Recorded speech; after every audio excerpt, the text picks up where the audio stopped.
Good afternoon. Welcome to the 2022 Institute for Honor Keynote Lecture. I am Dr. Barton Myers, the class of 1960 professor of ethics and history here at Washington and Lee University and the director of the Institute for Honor. This is my final year in my three-year term as director of the Institute. And first, I would like to welcome all of you. I want to thank President Will Dudley, Provost Lena Hill, Dean Sean Kimber for their support of the Institute of Honor's important work on our campus. I'd also like to thank my predecessor as director of the IFH, Dr. Samuel Calhoun of Washington and Lee University Law School, as well as members of the W&O History Department for their support of this annual symposium. I'd like to thank the Office of Lifelong Learning as well. The Office of Alumni Engagement, the Institute for Honor Advisory Board members, faculty, staff, and current students for their support and enthusiastic participation in the different IFH-funded programming each year. I'd also like to give a special heartfelt thanks to all of the alumni who have come back this year in person for this scholarly event, and especially thank the members of the W&O class of 1960 for their continued support of the Institute and its work. Finally, I'd like to welcome and thank our virtual attendees, including our five-star generals who are celebrating their reunions. Thank you for being with us today, and I look forward to seeing all of you in person when you're back on campus as your plans allow. The liberal arts is truly about lifelong learning, and your enthusiastic participation in this event alongside our current students is strong evidence of the vibrant and vital mission of the Division III National Liberal Arts Institutions and their important place in American intellectual life. Welcome, and I hope this hybrid event offers a stimulating intellectual experience. I'd like to say a brief word about the purpose of the Institute for Honor. I'd like to offer a brief word about its purpose on our campus and its meaning. The IFH was established in 2000 at Washington and Lee by a generous endowment from the class of 1960. The Institute for Honor includes an array of initiatives and specific programs designed to promote the understanding and the practice of honor as an indispensable element of society. The Institute for Honor Symposium is dedicated to the advocacy of honor as the core value of personal, professional, business, and community relations.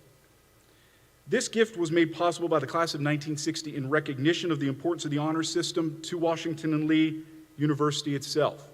And the income from the endowment supports a term professorship benefiting a faculty member whose teaching and scholarship includes ethics, honor, integrity, honesty, and the applications of ethical reasoning in addressing contemporary issues and research in these areas. IFH funding has supported the summer research projects of many stellar undergraduates, symposiums, and a wide variety of speakers across the college, the Williams School, and the law school. And the IFH also supports the diverse research agendas of numerous faculty in our campus community whose work relates to these areas. Each year, this institute tackles a different and important ethical topic for sustained analysis. And for this year's Institute for Honor Symposium, The Civil War and the Ethics of Loyalty, three exciting speakers contribute to our collective understanding of the mid-19th century by examining the issue of allegiance and its many variegated layers. North and South, blue and gray, Yankees and rebels, the Civil War era has frequently been reduced to neat dichotomies without careful investigation into the nuances and motivations behind loyalty. Each speaker re-examines the most divisive period in our country's history by offering new perspectives to our growing understanding of the diverse landscape of wartime loyalty. The difficult personal and professional decisions that drove historical figures as they considered liberation, union, secession, freedom, and independence can all be better understood by reframing our discussion around the questions of allegiance during a time of great national discord. Indeed, the focus on ethics of loyalty offers an opportunity to contemplate the individual decision-making process that drives and sustains personal loyalty decisions, even today, whether that be to a neighborhood or to a nation. Why are we loyal to any entity? And what role does that play in our lives on a day-to-day basis? A few vignettes offer an opportunity for how scholars, political leaders, even literary figures have viewed the ethics of a loyalty decision. The Oxford English Dictionary, a preeminent source on the boundaries of language, defines loyalty in this way: faithful adherence to one's promise, oath, word of honor, etc. Conjugal faithfulness, fidelity. When asked to address the issue of loyalty oaths in February 1864 by Secretary of War Edwin Stanton, Abraham Lincoln wrote back in response, "On principle, I dislike an oath which requires a man to swear he has not done wrong. It rejects the Christian principle of forgiveness on terms of repentance. I think it is enough if the man does no wrong hereafter." Reflecting on the harshness and the bitterness of war and on localized neighborhood-level loyalties, the Ohio Union soldier turned acerbic literary wit Ambrose Bierce wrote cynically in his work, The Devil's Dictionary, "Neighbor, noun, one whom we are commanded to love as ourselves and who does all he knows how to make us disobedient." Now we know why they called him Bitter Bierce. For some of us, our own ancestry is the marker for identity, and we often see our personal stories through the dimension of our ancestors' decisions, and their choices can deeply influence our own, or even how we all view American history. I'll briefly share some of my own family's loyalty stories to introduce this theme today. As we analyze and discuss the intersection of loyalty with history and identity, I felt like it was important to share with you, honestly, some of my own family's long story as it relates to our topic.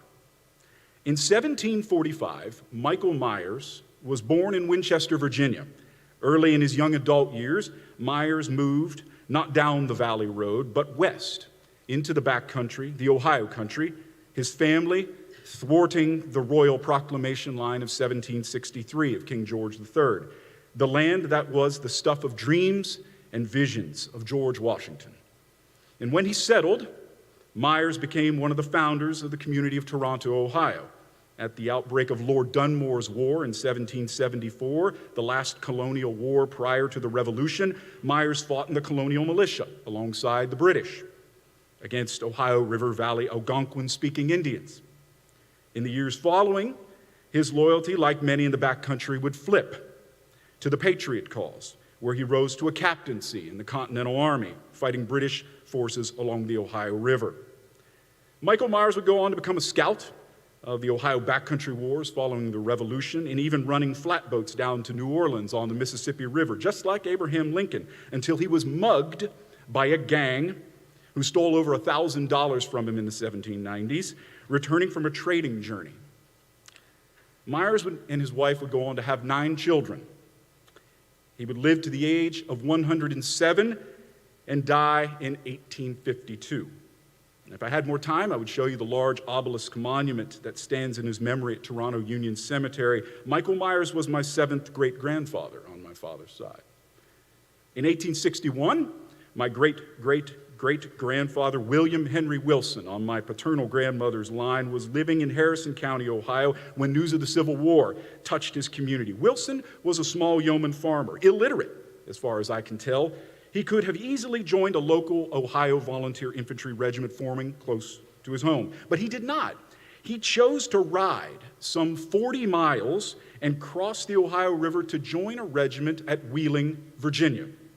This is a route that would have likely taken him through Cadiz, Ohio, where Edwin Stanton practiced law before the Civil War and where John Bingham, the principal architect of the 14th Amendment, has a monument on the courthouse grounds to this day.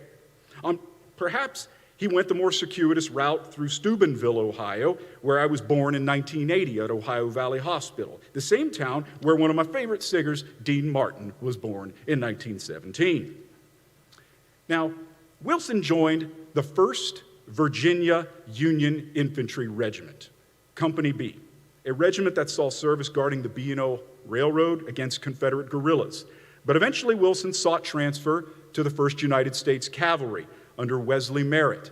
His brigade and his unit would fight with the Army of the Potomac all the way through to Gettysburg until August of 1863, when he was severely wounded, shot in the arm at a small cavalry engagement at Brandy Station. Knocked out of the war, a disabled Union veteran, he eventually received a federal pension after the war and lived until 1914, raising a large family, which eventually produced my paternal grandmother, Lorna, who will be 93 years old this year. I knew nothing of this story and might never have known anything of it if I hadn't had a fascination with cemeteries as a young boy. Whenever I stumbled upon a GAR, Grand Army of the Republic marker at the grave of Wilson, not far from my own father's grave, near Jewett, Ohio.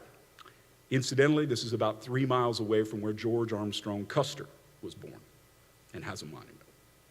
Another line of my family, the Morgans, heard the Go West, young man, Go West call of the 1840s and the 1850s and left eastern Ohio and moved to the state of Illinois. And when the war broke out in 1861, Thompson Morgan also joined the Union Army.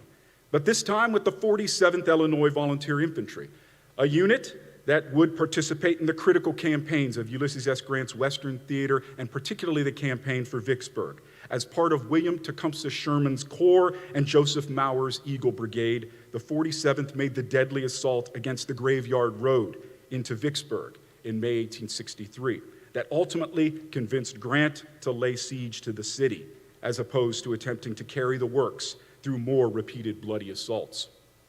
He would muster out of the service in 1864 and eventually return to eastern Ohio.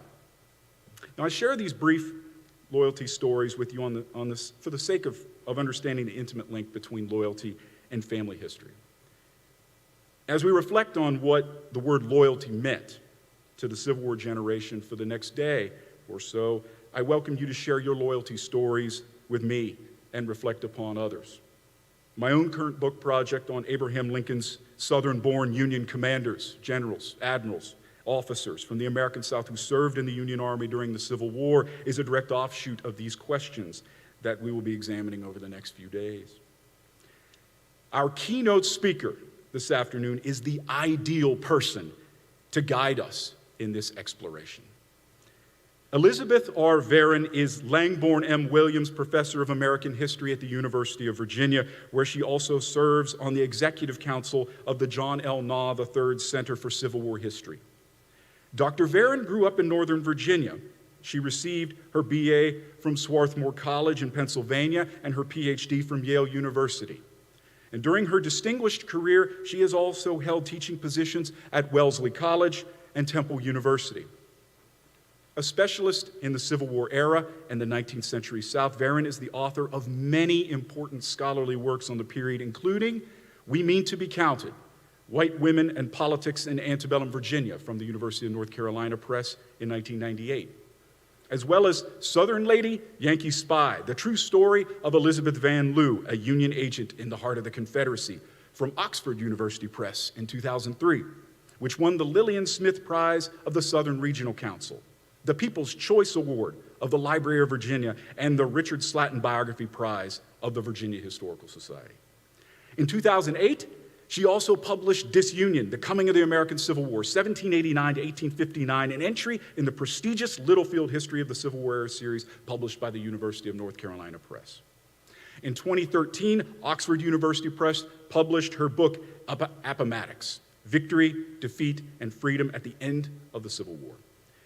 Appomattox won the 2014 Library of Virginia Literary Award for Nonfiction, Dan and Marilyn Laney Prize for the Civil War History from the Austin Civil War Roundtable. It was a finalist for the Jefferson Davis Award from the American Civil War Museum in Richmond and was named one of the Civil War Monitor's best books of 2014.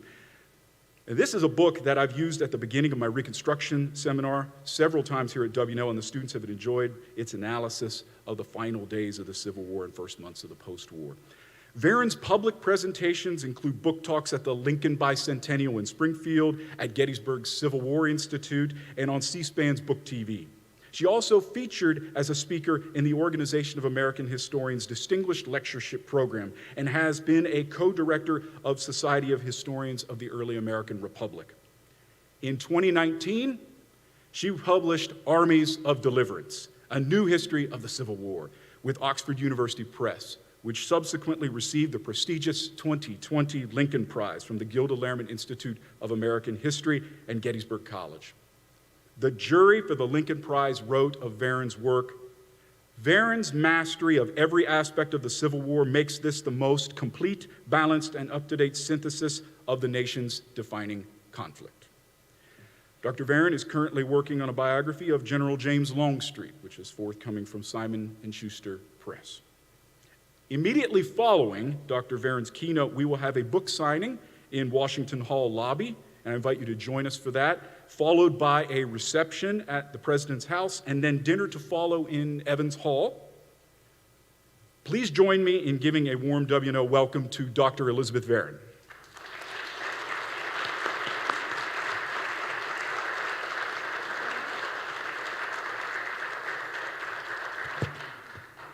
Thank you so much, Barton, for that wonderful introduction and for choosing such a wonderful theme for our consideration these next 24 hours. I'm very grateful to all of you for coming out on this beautiful spring afternoon, and I look forward to our conversations over the course of this institute. Can everyone hear me? All right, good. So today I'm going to tell you about 3 Southerners who did battle with the lost cause version of Southern history and who confound any easy generalizations about loyalty in the Civil War era. Each of these 3 individuals, Elizabeth Van Lew, a Union spy, the USCT veteran Joseph T. Wilson, and the Confederate General James Longstreet, each has an utterly remarkable and nearly singular life story. Together, they demonstrate how the Civil War pitted the South against the South, with the region's loyalists like Van Lew and Wilson facing off against Confederates like Longstreet. These 3 figures also represent the enormous challenges of post-war Reconstruction. Van Lew and Wilson, and surprisingly, Longstreet, all rallied to the victorious Republican Party as it sought to remake the South after the Civil War. All 3 positioned themselves as truth-tellers, but the truths they sought to tell were ones most white Southerners simply refused to hear. And Lincoln's Republican Party, which had built a powerful coalition for winning the Civil War, was not able to maintain such a coalition for winning the peace. Before we get to these 3 protagonists, I'll set the stage a bit by providing some broad context on the war aims of the Union and the Confederacy, especially as regards our conference theme, the ethics of loyalty.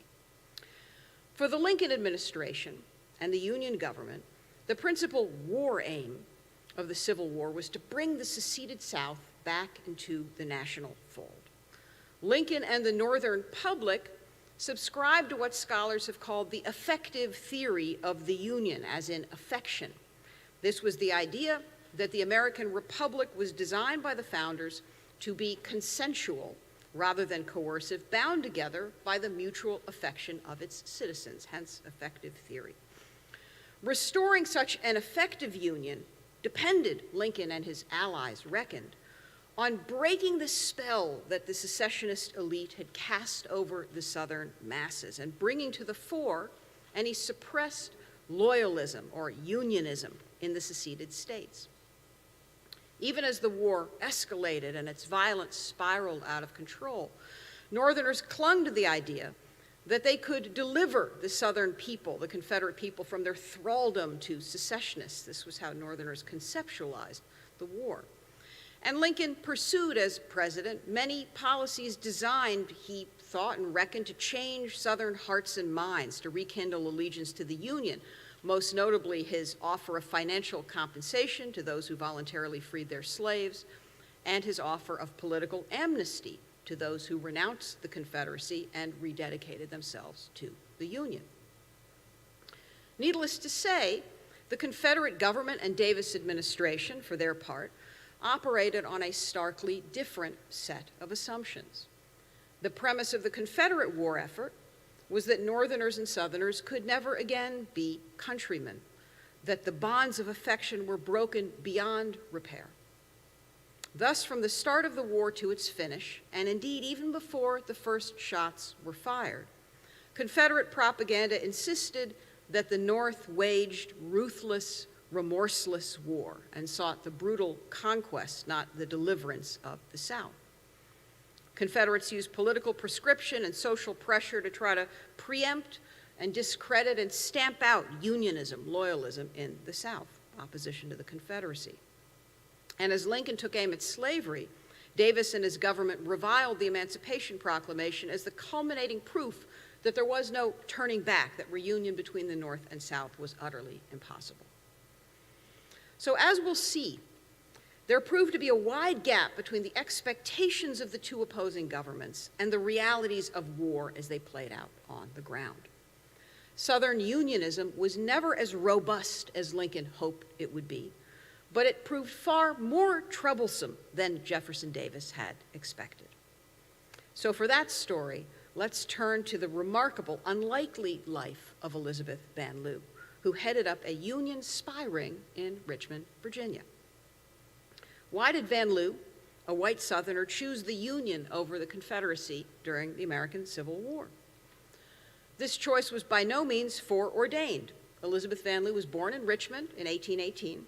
Her parents, John and Eliza, hailed from the North and settled here in Virginia, where they fully assimilated into Southern slaveholding society. They became supporters of the Whig Party, which favored diversifying the Southern economy. The Van Lew family owned dozens of slaves, even as Elizabeth privately lamented the evils of slavery and hoped that the institution would somehow gradually, peacefully fade away. Elizabeth Van Lew imagined Virginia as a pro-compromise middle ground in American politics between the extremes of New England abolitionism and South Carolina secessionism, a middle ground. The Secession Crisis of 1861 represented for Van Lew a catastrophe and an epiphany. Watching secessionists agitate for the destruction of her beloved Union, Van Lew came to conclude that slavery had warped Southern whites, made them anti-democratic, coercive, arrogant. Van Lew saw secession as a kind of self-destructive madness, and she believed that secessionists were traitors to Virginia, traitors to its heritage of political moderation and national leadership. So after this epiphany, once the war started, she embraced Lincoln's Republican Party and the Union war effort and the abolition of slavery. Van Lew chose to stay in Confederate Richmond instead of seeking refuge in the North because she felt, as she put it, an awful responsibility to her fellow Virginians, a responsibility to save the Union that Virginians had done so much to create. Van Lew's Unionism, her loyalism, isolated her from the vast majority of whites in Richmond who embraced the Confederacy. And as context, I'll say a few words about the geography of Southern Unionism. Barton is a master in this historiography, and I've learned so much from his work. There were strong pockets of Unionism to be found in the mountainous upcountry regions of the South, where plantation slavery didn't predominate, places like East Tennessee, West Virginia. But in the plantation South, a region like Tidewater, Virginia, white Unionists like Van Lew were a small and beleaguered minority. Their motivations vary so much as to defy generalization. Some white Unionists had family ties to the North. Some advocated the economic modernization of the South. Some had class-based resentments against the wealthy, powerful secessionist elite. Some belonged to dissenting religious communities like the Quakers, a range of motivations. Wherever white loyalists were to be found in the Confederacy, the choice for Union brought daunting risks, the risk of running afoul of Confederate authorities. Suspected Unionists were subject to arrest, imprisonment, the confiscation of their property, restrictions on their freedom of speech, the depredations of guerrilla bands. Van Lew, located as she was in the very Confederate capital, had to play a nervy game. She aided Union POWs in Richmond prisons under the guise of charity and by bribing Confederate prison guards and officials. Remarkably, under Van Lew's leadership, an interracial spy network, referred to as the Richmond Underground, took shape, and it helped Unionist civilians as well as federal POWs flee the Confederacy and find refuge in the North.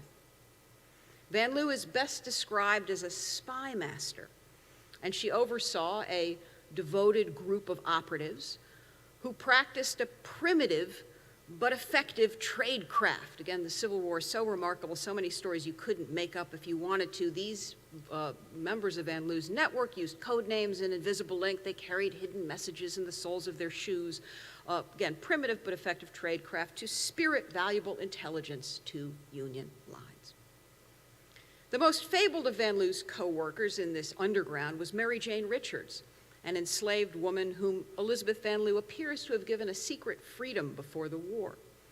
Remarkably, Richards secured work as a washerwoman in the Confederate White House, where she snuck into Jefferson Davis's office and scrutinized valuable state papers, as Richards would reveal in a post-war speech. This courageous intelligence gathering had profound strategic significance for the Union war effort. In the last year of the war, as U.S. Grant is striking blows at the Confederate trench line that reaches from Petersburg to Richmond, the Richmond Underground, Van Loo and her operatives, are furnishing Grant with key insights about Confederate forces, the movement of Confederate soldiers and supplies. Unionist reports from inside of Richmond also are providing a picture of the increasing demoralization in the rebel capital, and this confirms for U.S. Grant that his strategy of attrition is working to grind down the Confederacy.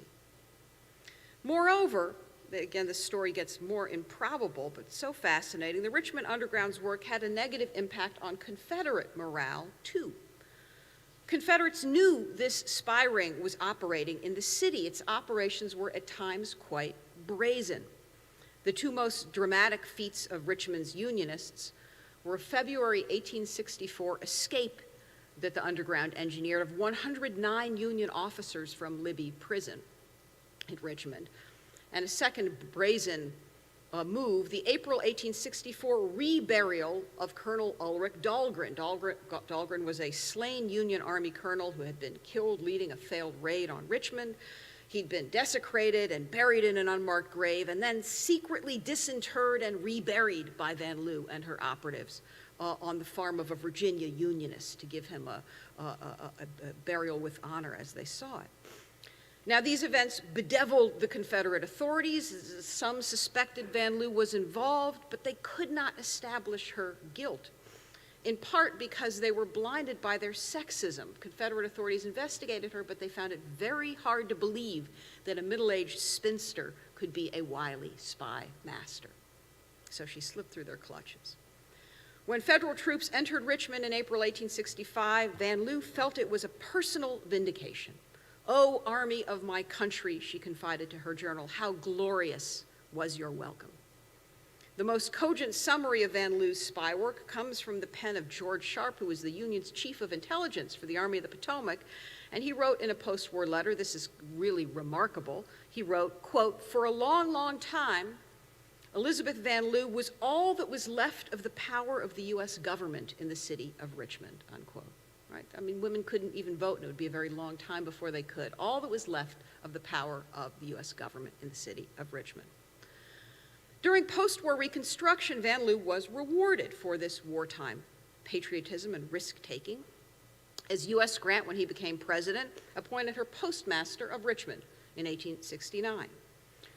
Ex-Confederates railed against the choice of this female spy to hold this important federal patronage position, but Van Loo was undaunted, and in her 8 years as postmaster of Richmond, Virginia, Van Loo made the unprecedented move of hiring women to work in the post office, hiring African Americans to work there, and she used her office as a bully pulpit to condemn anti-Black repression in Richmond and to advocate for the causes of civil rights and women's suffrage.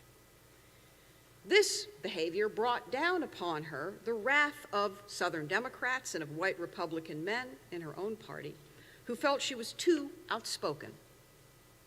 So rumors began to circulate among Van Loo's various political rivals that she was mentally unstable, hysterical, unhinged. As they drove her out of office, her enemies fastened on her the label Crazy Bet. It was a nickname for Elizabeth Van Loo, Crazy Bet.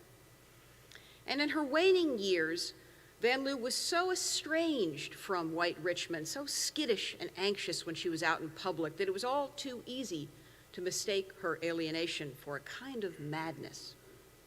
It's revealing that after she had survived the Civil War era in Virginia as a Unionist running this clandestine operation, after she survived the turmoil of Reconstruction, Vanloo felt that it was the unveiling of the Lee statue in Richmond, Virginia in 1890 that was the final straw. She wrote to a Boston friend, quote, "Ever since the Lee unveiling, I have felt that this, Virginia, was no place for me," unquote. Vanloo feared that Americans were forgetting the true meaning of the war. Now, Vanloo's life is significant not only for what she did, but also for what she symbolized. She's a figure who sustained this resilient hope among Northerners that there was a core of hidden loyalism in the South that could be the basis for national reunion, restoring that effective union. The ethics underpinning Vanloo's loyalty, the moral principle that was for her at stake in the war, was a vision of Virginia's role in American history. Virginia, the middle ground, the mother of all states, the seedbed of American ideals. To be a loyal Virginian in Vanloo's eyes was to safeguard the Union and make Virginia worthy once again of a leadership role in the nation. So we'll turn now from Vanloo to a second equally fascinating figure, Joseph T. Wilson. Wilson shared Vanloo's commitment to the Union, but he conceptualized that commitment differently. Wilson represents the beating heart of Southern loyalism, the patriotism of African Americans. Wilson served with 2 pioneering Black Union regiments during the Civil War and afterwards made his name as an activist and a writer, best known for his 1887 book, The Black Phalanx, a history of the Negro soldiers of the United States in the wars of 1775 to 1812 and 1861 to 65. So Wilson's personal choices, as Barton said, these are dramas about personal choice. Wilson's personal choices are no less fascinating than Vanloo's. He was born free in Norfolk, Virginia in 1837, and he left the state as a boy to resettle, where he felt he had a brighter future, in New Bedford, Massachusetts, where Wilson attended public school and then went to sea, as many men in this coastal town, New Bedford, did, went to sea aboard a whaling ship bound for the South Pacific. Wilson was working on a railroad construction crew in Chile, in Latin America, when he received word in 1862 that civil war had broken out back home. He returned as soon as possible to the United States. He traveled to Union-occupied New Orleans to be reunited with his father, who had been sold south in the slave trade years before. Wilson enlisted in the fall of 1862 as a private in the 2nd Louisiana Native Guard, a new Black Union regiment that was later reorganized as the 74th United States Colored Troops, USCT for short, as we say. After being hospitalized, a fate befell many soldiers, after being hospitalized for intestinal disease and honorably discharged in the fall of 1863, Wilson returned to Massachusetts, his adopted home. But instead of convalescing, Wilson enlisted again, this time in the 54th Massachusetts Infantry, the famous regiment portrayed in the marvelous movie Glory, which I hope you all have seen. Wilson returned south with this regiment, the Fighting 54th, and he was severely wounded in the back and abdomen in the February 1864 Battle of Olustee in Florida. Again, he was honorably discharged and again sent home to Massachusetts. But remarkably, he chose to enter the fray again. In September of 1864, after a 14-year absence, he returned to his birthplace, Norfolk, Virginia, Union-occupied Norfolk, Virginia. And that winter, he worked as a wheelman on a Union dispatch boat, and then he signed on with the Secret Service, the Union Secret Service, operating in front of Richmond with the Army of the James. The end of the war found Wilson back in Norfolk, tending a government supply store that provided goods to the freed people. So again, some remarkable choices here. Why did Wilson, who had in effect escaped the South 3 times, first as a boy and then after his Army discharges, why did he choose to return to Virginia? Family ties surely played a role, but we can surmise that Norfolk's distinct position in the Southern political landscape played a role too. As it was occupied by the Union Army early in the war, Norfolk was a proving ground in which Southern blacks could define freedom in the presence of white allies, Northern missionaries, the Union Army, and so on there in that occupied city. On April 4, 1865, just days before Lee's surrender at Appomattox, a group of African-American men in Norfolk, Wilson among them, demanded the right to vote. They're looking towards the future. In their address on equal suffrage, the men portrayed themselves as guardians of Virginia's future. Quote, "Give us the suffrage, and you may rely upon us to keep the state forever in the Union," these men declared. With this rhetoric, Wilson and his allies were rejecting a very old, entrenched, zero-sum game theory of race relations that had prevailed in American politics since the colonial era, the old view that any gains for blacks could only come at the expense of whites. Wilson argued that black freedom and voting would enhance the security and the prosperity of all Virginians. During Reconstruction, Wilson became a major voice in black politics in the state. In April 1866, a white mob attacked a black parade in Norfolk. The marchers in the parade were peacefully celebrating the recent passage of a Civil Rights Act by Congress. And Wilson used the pages of the True Southerner, the newspaper he edited. He used the pages of the newspaper to defend black citizenship rights. He asked archly after this attack on a peaceful rally, quote, "Are we to be forbidden to hold national celebrations in our own country, lest we offend the enemy?" Vigilantes later ransacked the True Southerner offices. They forced the paper to close down, but Wilson did not stand down. In 1867, Congress's Reconstruction Acts enfranchised the freedmen, and Wilson played a prominent role in Republican Party conventions and events. His was a radical voice. In April of 1867 at the Republican Party's state convention in Richmond, Wilson called for the impeachment of Andrew Johnson and told his fellow delegates that if they did not support a platform of human rights, they were no better than rebels. I'm quoting him there. After the white conservative party, large C conservative party, this was their own label for their movement, seized control of the state government in 1869, Wilson continued to secure party patronage appointments. He continued to campaign for Republican candidates like U.S. Grant and Rutherford B. Hayes. In 1876, conservatives in Virginia imposed a poll tax in order to disfranchise black men. Wilson, along with Van Lew, was in the vanguard of those protesting such voter suppression methods, but their protests were in vain, and the number of black voters and office holders in Virginia declined precipitously in the late 19th century. Even as he agitated for black civil rights in Virginia, Wilson crafted a national reputation as a man of letters, and his crowning literary achievement was this 1887 book, The Black Phalanx, offering up a panorama of African-American men's military service from the Revolution through the Civil War. Wilson really focused on the Civil War. He chronicled the desire of African-Americans to enlist in the U.S. Army, their comportment at battles like Fort Wagner, the discrimination they faced within the Federal Army, and the final triumph of U.S. forces in the Virginia theater. And what makes Wilson's account so distinctly poignant is that he shared his personal experiences of soldiering. In his passages on the Battle of Wellesley, where he was grievously wounded, Wilson describes indelible physical and mental trauma.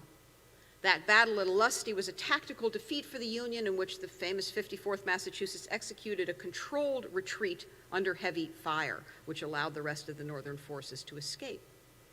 Wilson's account in The Black Phalanx conjured the intense anxiety of the night before the battle, the Confederate rifle pits, earthworks, and impassable swamp that confronted the Federals, the torrent of rebel bullets that poured volley after volley into the very faces of the outnumbered Union men, the frightful carnage as those men entered the jaws of death, slaughtered by the enemy at will. Wilson paid tribute to white and black Union troops at Wellesley who, as he put it, had risen above distinction based upon color and endured the battle's horrors together. Wilson juxtaposed such scenes with an unflinching account of Confederate atrocities against USCT prisoners of war. the infamous policy of no quarter, by which surrendering and retreating black soldiers were slaughtered in massacres at Fort Pillow, Tennessee, and at the Battle of the Crater in Virginia in 1864. Wilson emphasized that it took a special kind of moral discipline for black troops to face a foe that was fighting a war of extermination, as he put it, and yet refrain from acts of retaliation in kind against that foe. In writing and publishing The Black Phalanx, Wilson was doing intellectual battle with lost cause ideology, which romanticized the Old South and the Confederacy and reviled Reconstruction. Just as Van Lew decried the unveiling of the Lee statue in Richmond, Wilson decried the ways that Confederate veterans in Norfolk celebrated the Battle of the Crater as a great heroic moment in the war. Wilson knew, as Van Lew did, that Confederate commemorations were sweeping the history of Southern Unionism under the rug. He called on African Americans to close ranks in peacetime as they had during war, to organize, to agitate, to tell their stories, to set the record straight. Like Van Lew, Wilson is important not only for what he did and what he said, but also for what he symbolized. Wilson's story dramatizes, to get back to Barton's introduction, dramatizes why we should reject simple dichotomies of North versus South when we talk about the Civil War. Nothing simple about it. Of the 200,000 African American men who served in the Union Army, nearly 80% were Southerners. Southern men fighting in the Union Army. And these black Southerners provided the Union war effort with a vital, decisive infusion of manpower and morale. They also represent their own distinct ethics of loyalty, again, a theme we'll talk a lot about in the next 24 hours. While Van Lew's Unionism was sentimental, it glorified the founding era in American history and Virginia's role in forging the Union, Joseph T. Wilson's loyalism was oriented toward the future. He pledged his allegiance, if you will, to an unfulfilled Union, an egalitarian union that he and other black reformers imagined and envisioned, but that did not yet exist. He pledged his allegiance to an unfulfilled union. So my third and final exemplary life story demonstrates that Reconstruction, like the war itself, pitted the South against the South in a contest of loyalties. James Longstreet's political journey was every bit as unlikely as those of Van Lew and Wilson. Longstreet, who grew up in South Carolina and Georgia, was a product of Southern plantation society. Indeed, his uncle Augustus Baldwin Longstreet was one of the most prominent pro-slavery ideologues, defenders of slavery of the pre-war period. A career soldier and veteran of the Mexican War, Longstreet rushed to enlist, wasted no time, rushed to enlist in the Confederate Army in the spring of 1861.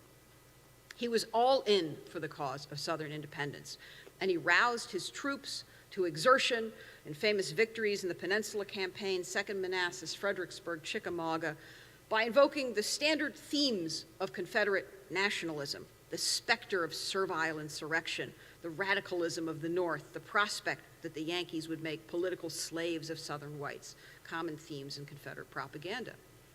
And Longstreet's die-hard attitude was in evidence when, in December of 1863, in the aftermath of the Knoxville, Tennessee campaign, President Abraham Lincoln promulgated his plan of amnesty and reconstruction, a wartime offer of amnesty.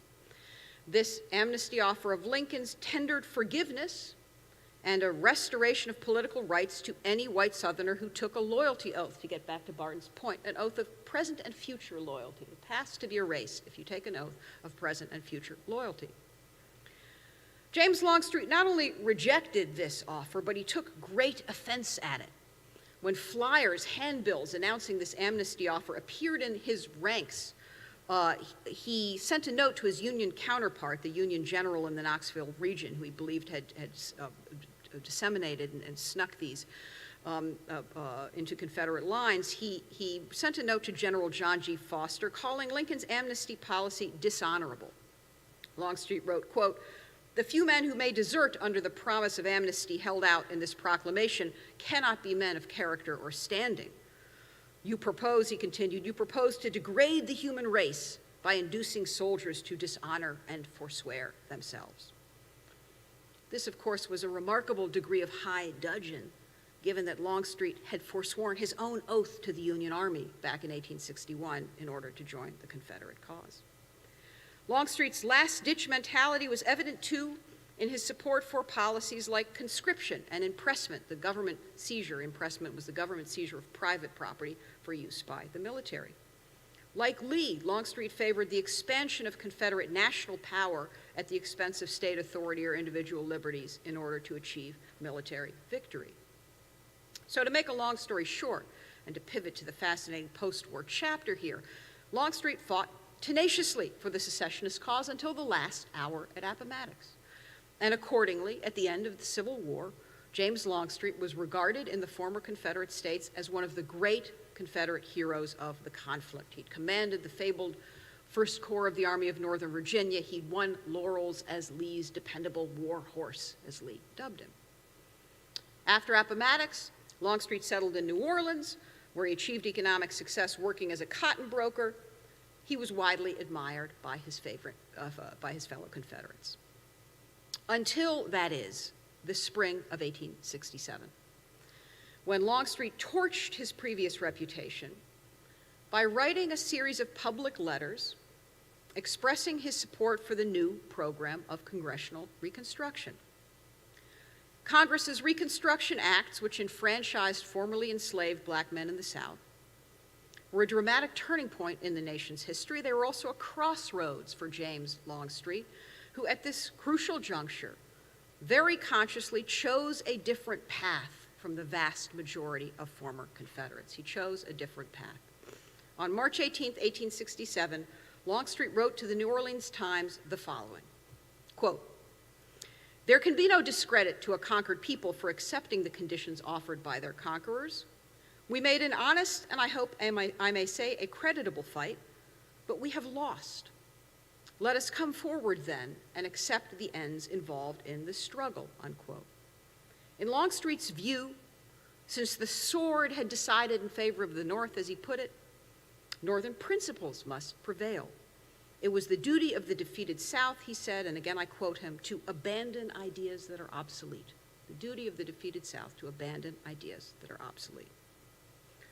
Longstreet's letter supporting Reconstruction ignited a public firestorm and made him a pariah among former Confederates, ostracized and condemned in New Orleans and across the South. Longstreet was a Judas in sympathy with Christ's murderers, the Charleston Mercury hissed in a representative critique. While the Mobile Daily Tribune simply wished Longstreet dead, that paper opined, "It has become a subject of regret that the wound Longstreet received at the Battle of the Wilderness was not mortal. We would have then been spared the mortification of seeing him side with enemies of his country and his race." So we've been looking at some daring, puzzling decisions. We must ask, why did Longstreet, an ardent Confederate, change his tune after the war? Longstreet's political about-face was motivated by a complex mix of factors. His desire for economic security for his family, a desire for political advancement, a desire for emotional closure. He'd had a brutal war, lost young children to disease at the midpoint of the war.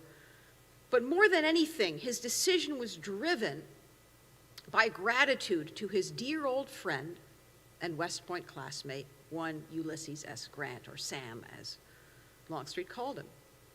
Gratitude to Grant for the generous terms of surrender at Appomattox. Longstreet understood the spirit in which Grant's offer of clemency was made. Go home go back to your homes and partake of Union amnesty and forgiveness. And Longstreet took that clemency, that offer to heart. He knew Grant intended to secure Confederate repentance with that offer of leniency. The magnanimous surrender terms were crowning proof in Longstreet's eyes that Grant was, quote, "the truest as well as the bravest man that ever lived." Longstreet's view of Grant, the truest as well as the bravest man that ever lived.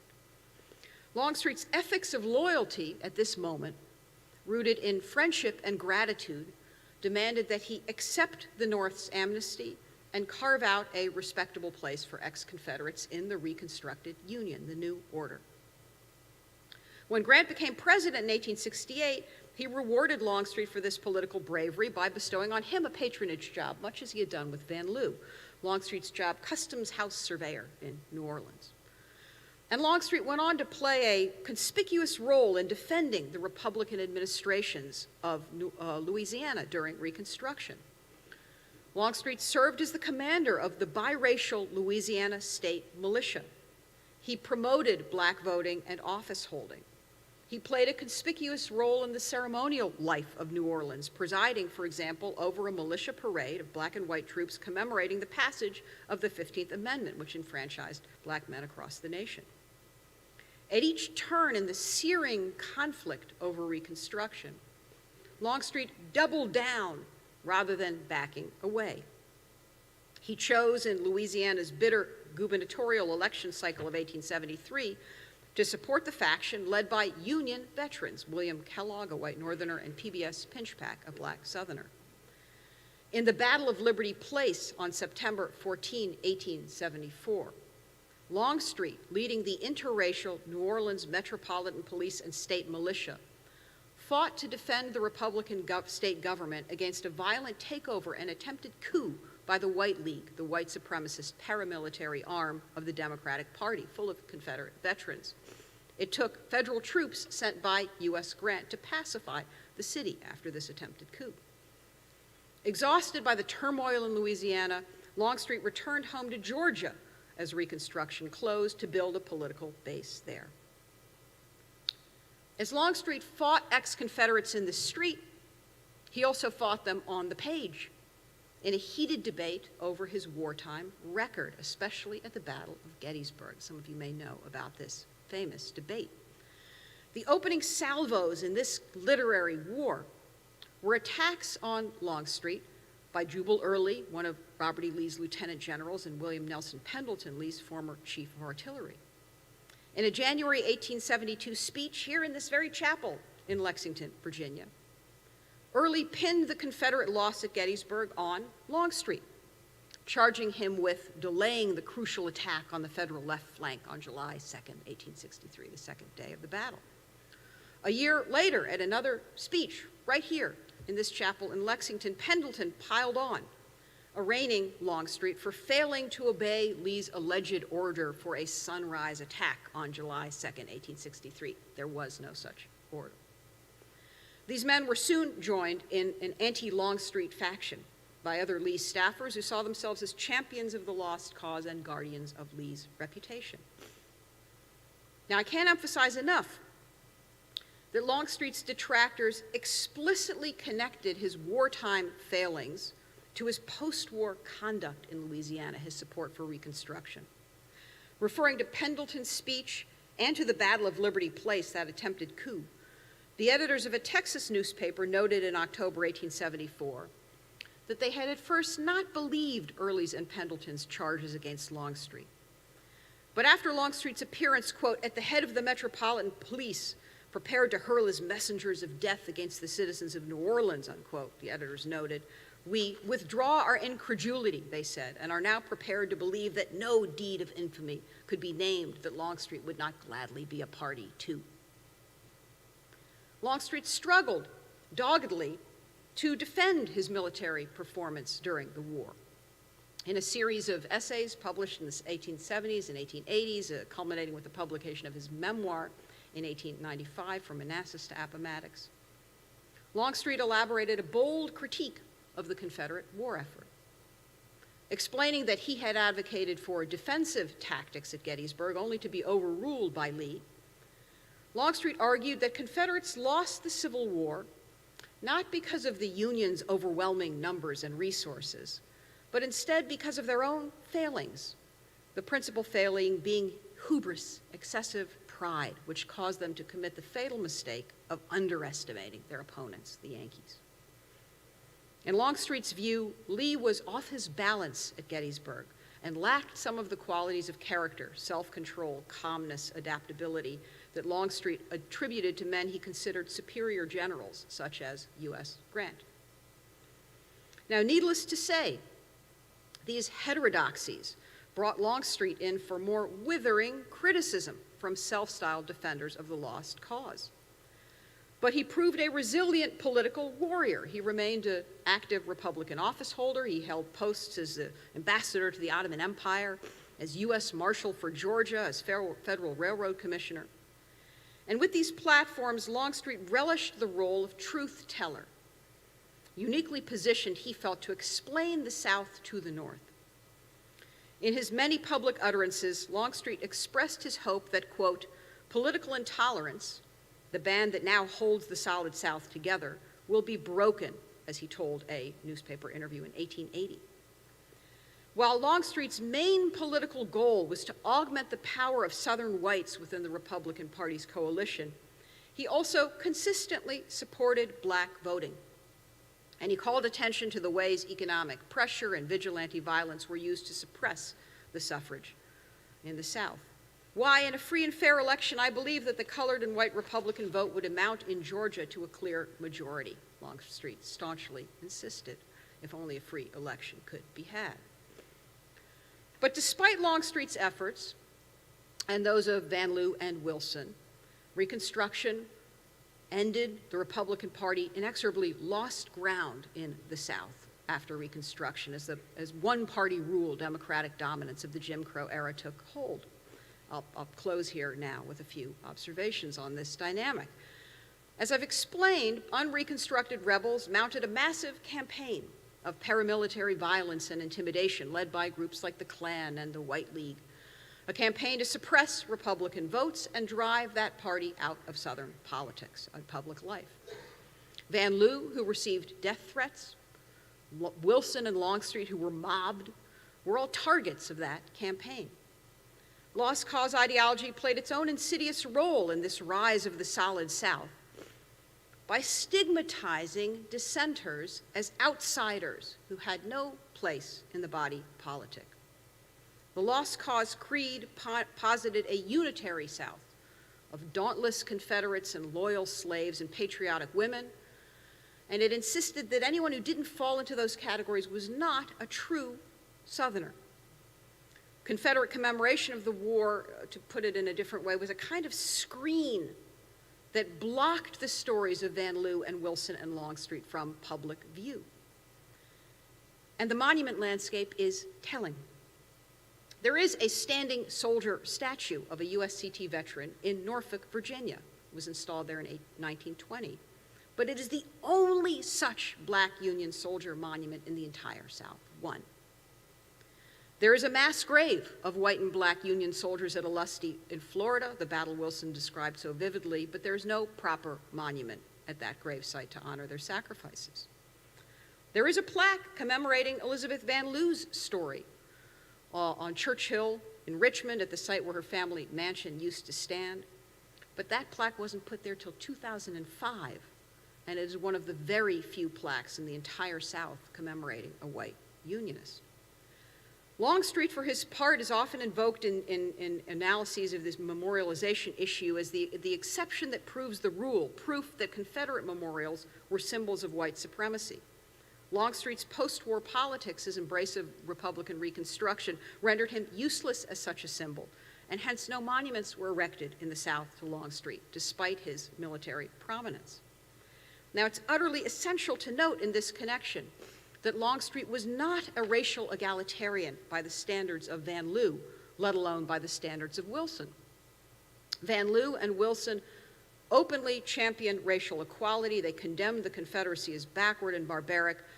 Longstreet, by contrast, always hoped and assumed that white Southerners, like him, would control the region's politics, and he remained proud of his Confederate service.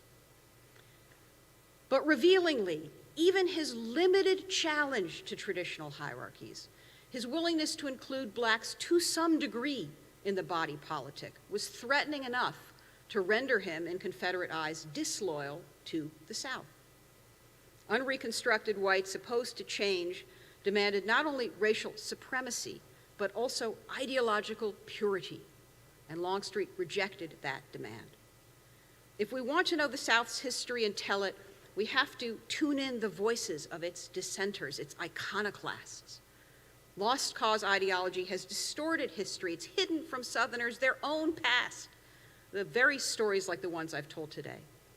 Van Lew and Wilson and Longstreet all believed themselves to be true Southerners, and in the cacophony of their competing claims, we can discern the plaintive and heartbreaking song of the South. Thank you.